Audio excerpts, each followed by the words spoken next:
मैं सोचता था कि थॉमस अल्वा एडिसन वो वैज्ञानिक थे जिन्होंने दुनिया को रोशनी से भर दिया, लेकिन मैं गलत था। आप उस जिंदगी की कल्पना करो जो हम 150 साल पहले जीते थे।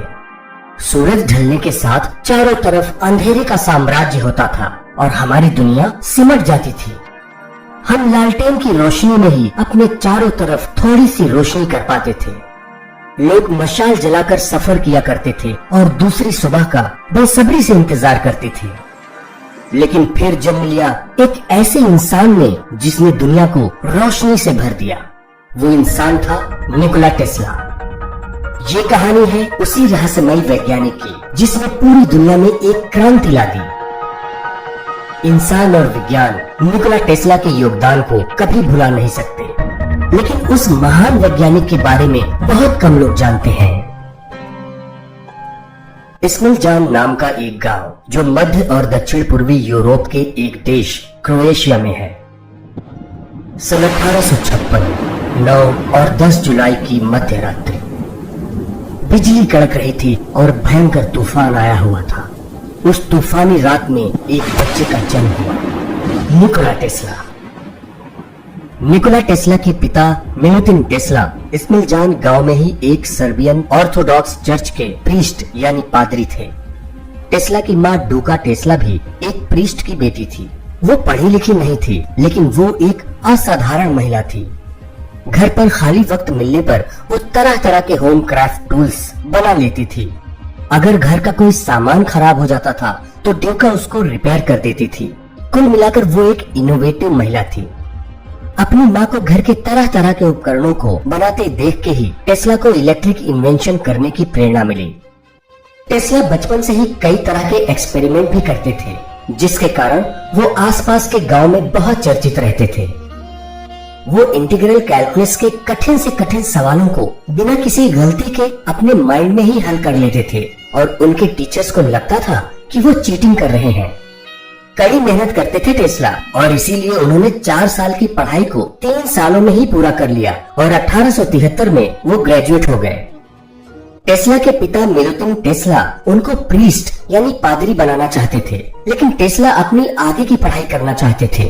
उन्होंने अपने पिता से अपने एक सपने के बारे में भी बताया, जिसमें उन्होंने देखा था कि वो अमेरिका में नायग्रा फॉल्स की गतिज ऊर्जा को इलेक्ट्रिसिटी में बदल रहे हैं। बहुत रिक्वेस्ट की उन्होंने अपने पिता से, लेकिन उनके पिता नहीं माने। ग्रेजुएट होने के बाद जब टेस्ला 1873 में इस्मिलजान वापस आए तो उनको कॉलरा यानी हैजा हो गया। इस बीमारी ने टेस्ला को लगभग 9 महीने तक बिस्तर से उठने नहीं दिया और वो कई बार मरते मरते बचे। उनकी माँ उनकी इस बीमारी को देखकर बहुत दुखी थी।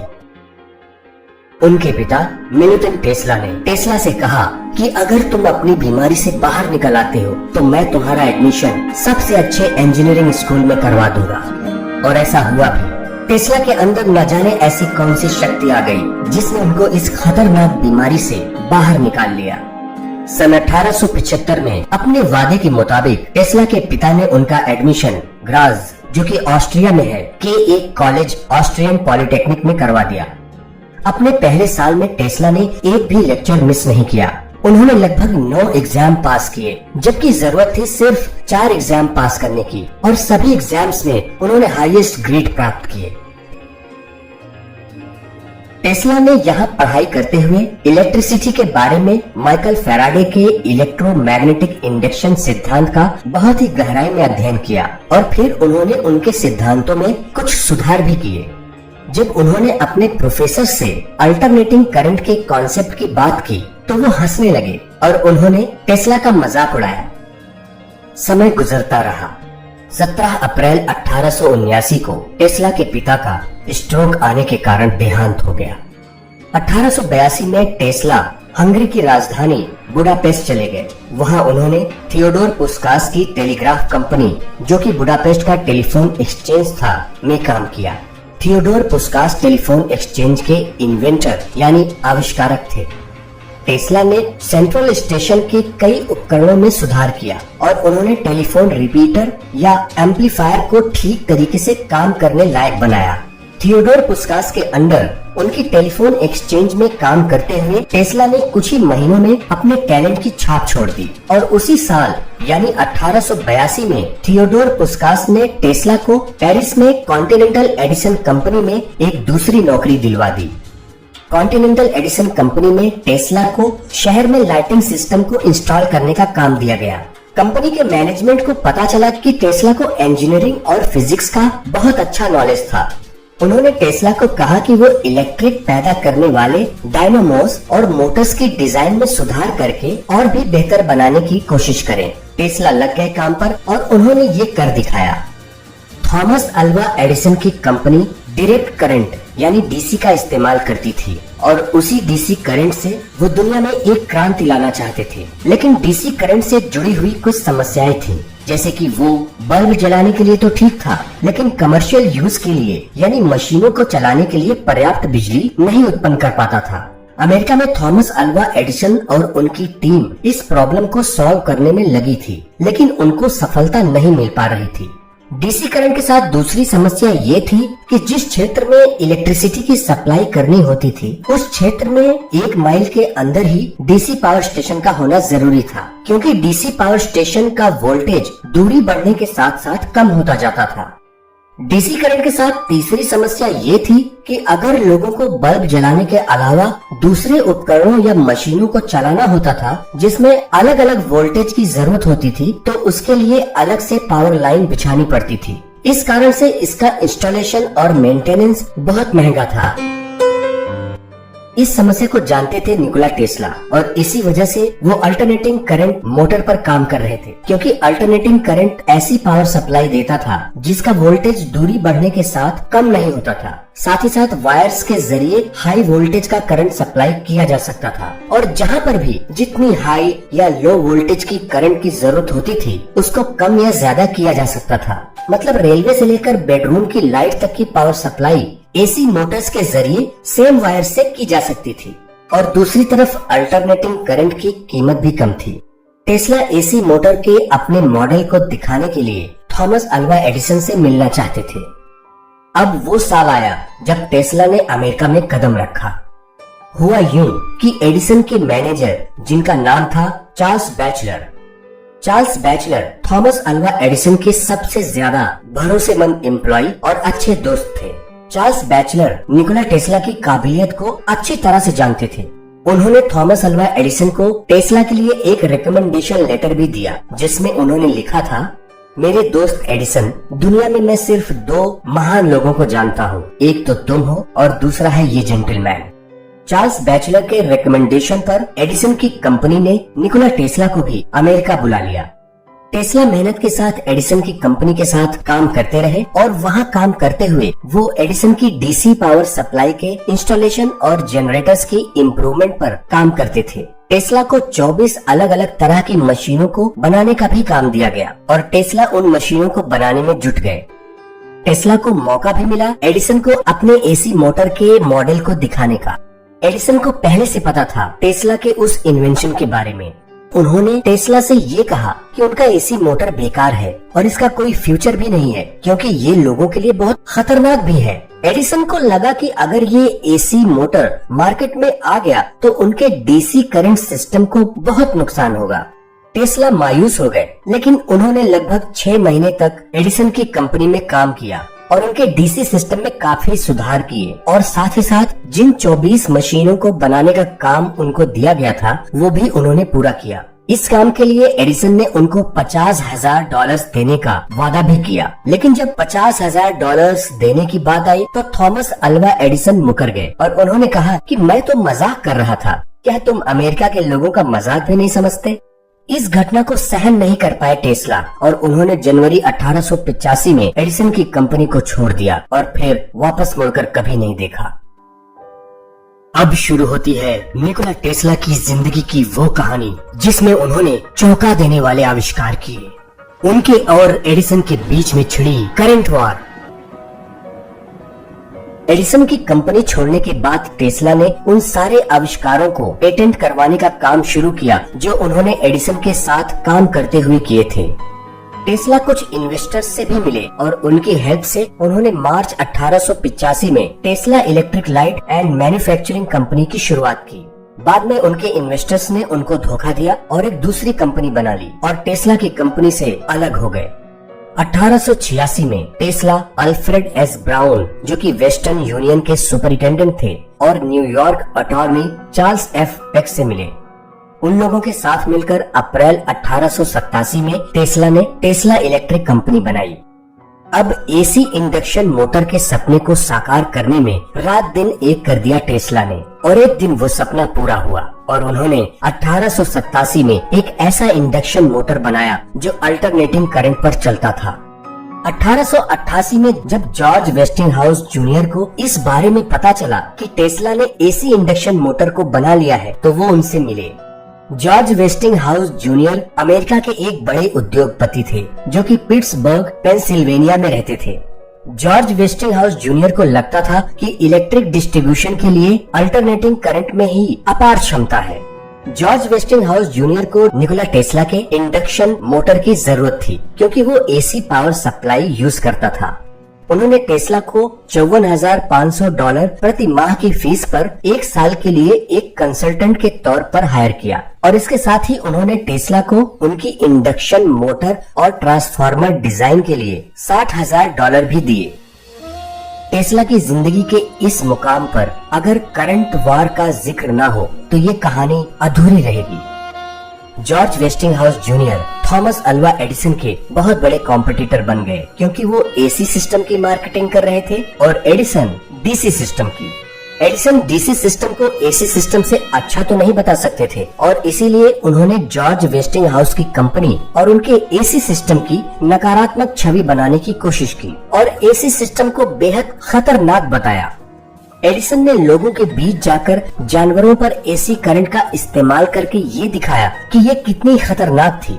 ये देख के लोगों ने एसी डिजाइन पर सवाल खड़े किए। शुरुआती दौर में एसी करंट सप्लाई की वजह से कभी कभी शॉर्ट सर्किट और आग भी लग जाया करती थी, जिसकी वजह से लोगों में डर बैठ गया था इलेक्ट्रिसिटी को लेके। एडिसन कोशिश करते रहे और वेस्टिंगहाउस अपनी तरक्की के रास्ते पर चलते रहे क्योंकि एसी सिस्टम से होने वाले फायदे बहुत थे। उनका एसी करंट डीसी करंट से काफी सस्ता भी था। एडिसन घर में इस्तेमाल होने वाली बिजली को कम दामों पर और फैक्ट्रीज में इस्तेमाल होने वाली बिजली को ज्यादा दाम पर बेच रहे थे, जबकि जॉर्ज वेस्टिंगहाउस की कंपनी सबको समान दर पर बिजली दे रही थी। 1890 में न्यूयॉर्क स्टेट ने एडिसन से पूछा कि वो अपराधियों को सजा देने के लिए कोई नया तरीका बताएं। बदले की आग में जल रहे एडिसन ने उन अपराधियों के ऊपर जिनको मौत की सजा मिली थी एसी करंट का झटका दिलवाया। एडिसन के इस कदम से भी जॉर्ज वेस्टिंगहाउस की कंपनी की बहुत बदनामी हुई। 1890 में टेस्ला ने टेस्ला कॉइल का इन्वेंशन किया। टेस्ला कॉइल एक इलेक्ट्रिकल रेजोनेंट ट्रांसफार्मर सर्किट है जिसका उपयोग high voltage, low current, high frequency alternating current electricity को उत्पन्न करने के लिए किया जाता है। आज भी टेस्ला कॉइल का यूज होता है। उस समय उनको लगता था कि वायरलेस कम्युनिकेशन भी संभव है, जिससे दुनिया के एक कोने से दूसरे कोने तक हम बिना किसी वायर की मदद के बात कर सकते हैं। उन्होंने अल्टरनेटिंग करंट को और भी अच्छे तरीके से उत्पन्न करने के लिए steam powered reciprocating electricity generator को भी डेवलप किया और इसको 1893 में पेटेंट करवाया। टेस्ला के बचपन का सपना था नायग्रा फॉल्स से बिजली बनाने का। नायग्रा फॉल्स से 2,25,000 क्यूबिक फीट पानी हर सेकंड बहता है, जो कि इतनी पावर पैदा करता है जिसको 2 लाख टन कोयला हर साल जलाने से मिलेगा। 1893 में नायग्रा फॉल्स की पावर से इलेक्ट्रिसिटी जनरेट करने का काम टेस्ला की मदद से वेस्टिंगहाउस इलेक्ट्रिक कंपनी को मिला। ये बहुत बड़ी उपलब्धि थी जिससे थॉमस अल्वा एडिसन को बहुत नुकसान हुआ और इसी कारण एडिसन को उनकी खुद की कंपनी ने एसी सिस्टम का विरोध करने के लिए उनको डायरेक्टर के पद से हटा दिया। सन 1896 में टेस्ला ने एक विशाल इलेक्ट्रिक मोटर और जनरेटर को नायग्रा फॉल्स में इंस्टॉल किया और फिर शुरुआत हुई इलेक्ट्रिकल युग की, जिसने अमेरिका के घर घर में रोशनी पहुंचा दी और इसके साथ ही साथ एक नई औद्योगिक क्रांति की भी शुरुआत हुई, क्योंकि अब बड़ी बड़ी मशीनें अल्टरनेटिंग करंट के इस्तेमाल से चलाई जा सकती थीं। टेस्ला ने 1890 के बाद वायरलेस इलेक्ट्रिसिटी पर एक्सपेरिमेंट करना शुरू किया। मतलब इलेक्ट्रिसिटी को बिना किसी वायर के एक जगह से दूसरी जगह पर भेजना। टेस्ला इस प्रोजेक्ट पर काम करना चाहते थे, लेकिन उनको इसके लिए लगभग $2 लाख की जरूरत थी। वो जॉर्ज वेस्टिंगहाउस जूनियर के पास भी गए, लेकिन जॉर्ज वेस्टिंगहाउस जूनियर सिर्फ $6000 ही लगा सकते थे। बहुत से इन्वेस्टर्स के पास गए टेस्ला, लेकिन सभी ने उस प्रोजेक्ट को समझा ही नहीं, क्योंकि उनको यकीन नहीं हुआ कि ऐसा पॉसिबल है, और इसलिए उन्होंने टेस्ला के प्रोजेक्ट में पैसे लगाने से इनकार कर दिया। लगभग 10 सालों तक टेस्ला लाइटिंग के ऊपर कई तरह के प्रयोग करते रहे और कोशिश करते रहे कि कैसे इलेक्ट्रिसिटी को बिना वायर के एक जगह से दूसरी जगह पर ट्रांसमिट किया जा सके। सन 1901 में टेस्ला जेपी मॉर्गन से मिले, जो उस समय अमेरिका के सबसे बड़े फाइनेंसर और बिजनेसमैन थे। उन्होंने टेस्ला के प्रोजेक्ट में इस शर्त के साथ पैसे लगाने को कहा कि वो उनको उस वायरलेस पेटेंट से होने वाले प्रॉफिट में 51% की पार्टनरशिप देंगे। टेस्ला ने शर्त मान ली और मार्च 1901 में जेपी मॉर्गन के साथ एक डील साइन की।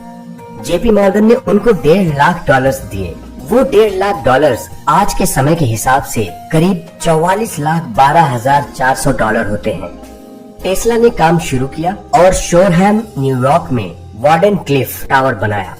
इसी बीच जेपी मॉर्गन को ये पता चला कि टेस्ला वायरलेस लाइटिंग के प्रोजेक्ट से दुनिया में मुफ्त की बिजली बांटना चाहते हैं, और ये जानकर उन्होंने उस प्रोजेक्ट में आगे पैसे लगाने से मना कर दिया। इसके पीछे कारण ये था कि मुफ्त की बिजली से उनको कोई फायदा नहीं होता और एनर्जी इंडस्ट्री घाटे में चली जाती, जिससे सीधा नुकसान उनके बिजनेस पर ही पड़ता।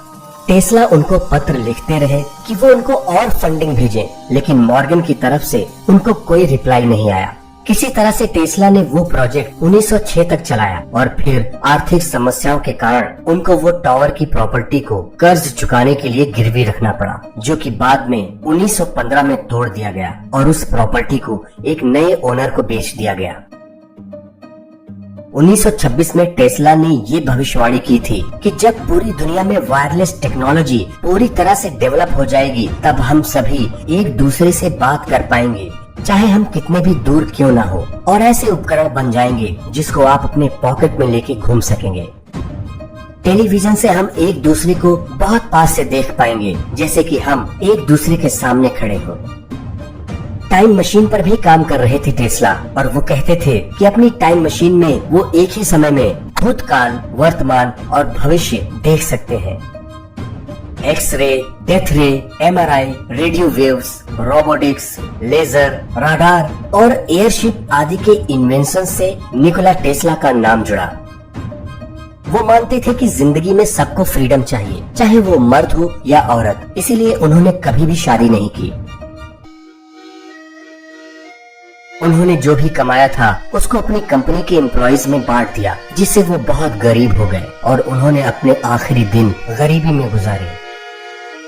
जनवरी 7, 1943 को जब वो 86 साल के थे, तो न्यूयॉर्क होटल में हार्ट अटैक आने से उनकी मृत्यु हो गई।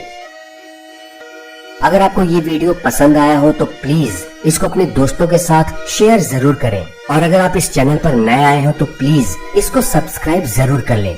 Thank you so much.